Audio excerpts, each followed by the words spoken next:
Assalamualaikum warahmatullahi wabarakatuh. Perkenalkan, saya Mailani Rahmawati dengan NPM 0097. Terima kasih atas kesempatan yang diberikan kepada saya untuk berbagi wawasan mengenai topik yang sangat penting dalam dunia pendidikan, yaitu pentingnya aspek kondisi keluarga dalam proses pembelajaran. Dalam presentasi saya kali ini, saya akan mengulas beberapa aspek utama dalam kondisi keluarga yang berdampak langsung pada proses pembelajaran anak. Di antaranya adalah pola asuh orang tua, dukungan emosional, komunikasi dalam keluarga, serta stabilitas dan kesejahteraan ekonomi keluarga yang mempengaruhi kemampuan anak dalam menyerap pelajaran, serta mengelola stres dan mencapai hasil belajar yang optimal. Seperti yang kita ketahui, pendidikan anak tidak hanya bergantung pada sekolah, guru, ataupun kurikulum yang ada, tetapi juga sangat dipengaruhi oleh lingkungan keluarga.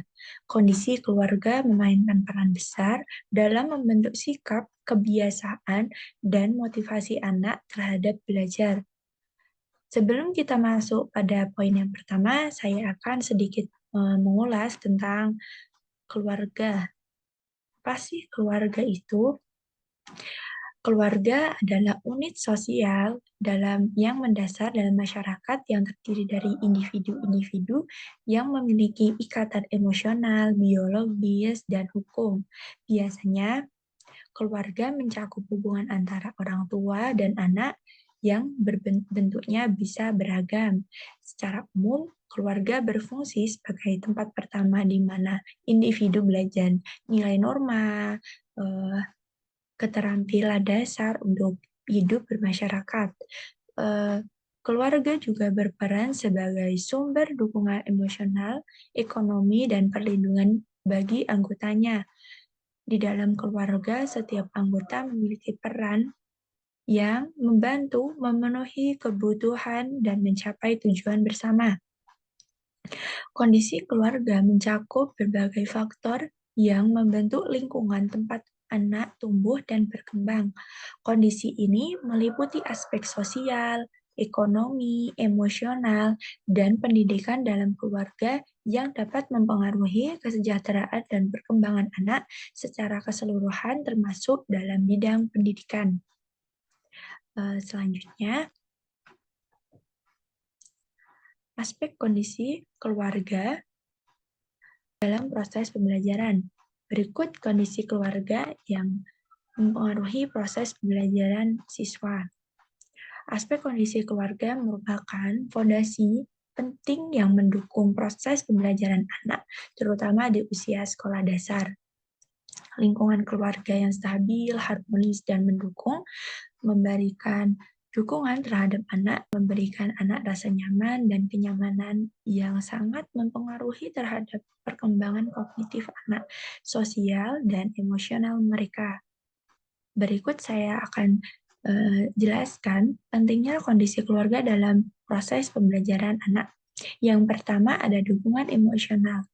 Stabilitas emosional di rumah sangat penting bagi anak untuk merasa aman dan nyaman. Perhatian orang tua merupakan kunci penting dalam proses pembelajaran anak.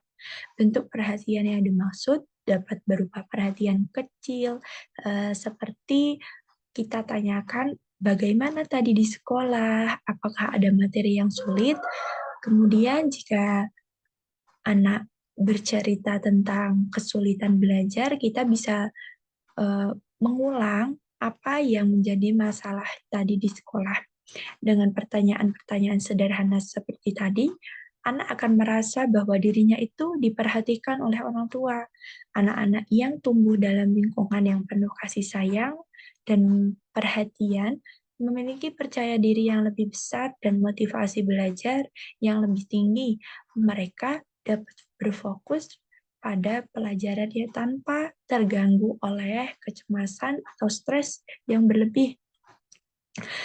Sebaliknya, anak yang tidak mendapatkan kasih sayang orang tua, tinggal di rumah dengan konflik atau kestabilan emosional, serta pertengkaran orang tua atau stres keluarga akan seringkali mengalami kesulitan dalam berkonsentrasi dan belajar. Ketidakstabilan emosi di rumah dapat menyebabkan gangguan psikologis seperti kecemasan yang berdampak negatif pada prestasi akademik maupun non-akademik anak. Selanjutnya, yang poin kedua ada dukungan finansial. Kesejahteraan ekonomi keluarga berdampak langsung pada akses anak terhadap sumber daya pendidikan yang berkualitas. Keluarga dengan kondisi ekonomi yang baik tentunya mampu memenuhi kebutuhan pendidikan anak seperti alat tulis, buku, seragam, dan teknologi seperti komputer atau akses internet.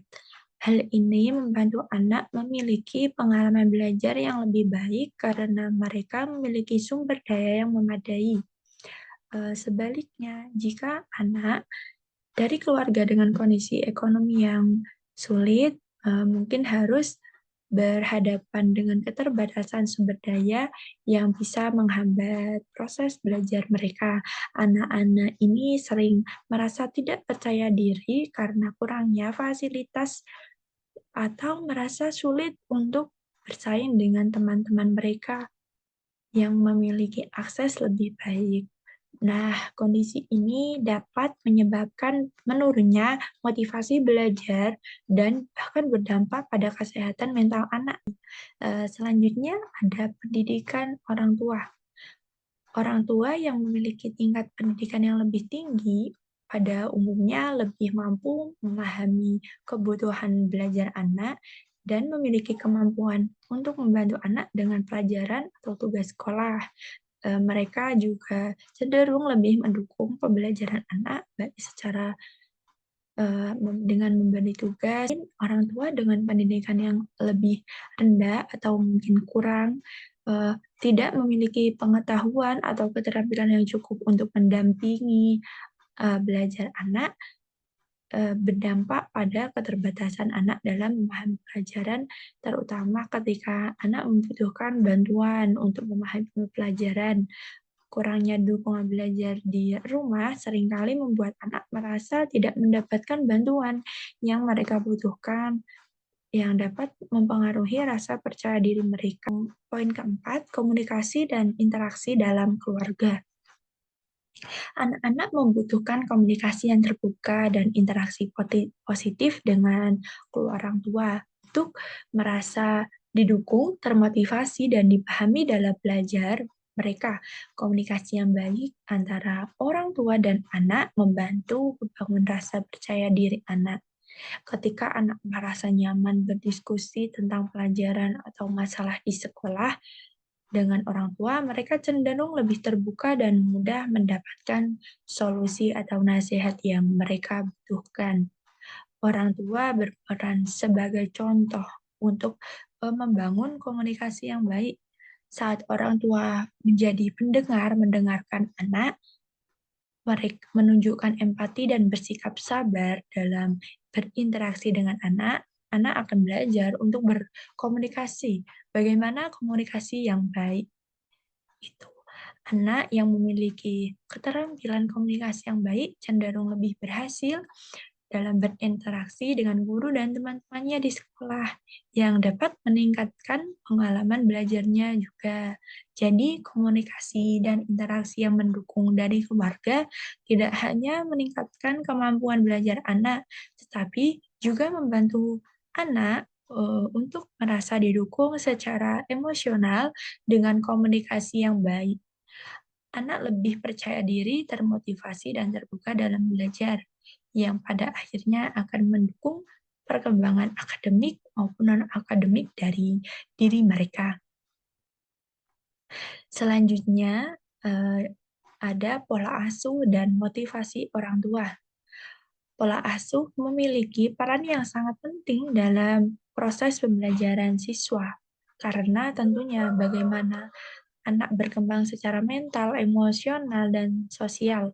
Pola asuh yang tepat membantu anak membentuk sikap positif terhadap belajar, mengembangkan rasa percaya diri, dan meningkatkan motivasi untuk mencapai pencapaian akademik mereka.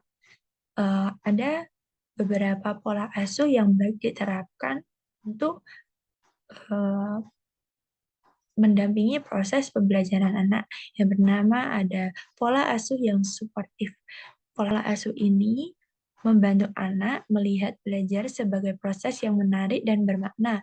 Orang tua yang memberikan dukungan dan dorongan secara konsisten, menanamkan sikap positif, serta pendidikan yang sangat penting dalam membangun minat anak untuk belajar. Misalnya, orang tua yang mengapresiasi usaha anak dalam belajar, bahkan jika hasil belum sempurna, membantu anak merasa bahwa belajar adalah pengalamannya yang berharga. Jadi, cara pola asuh ini memposisikan orang tua yang mengapresiasi usaha atau proses dalam belajar anak.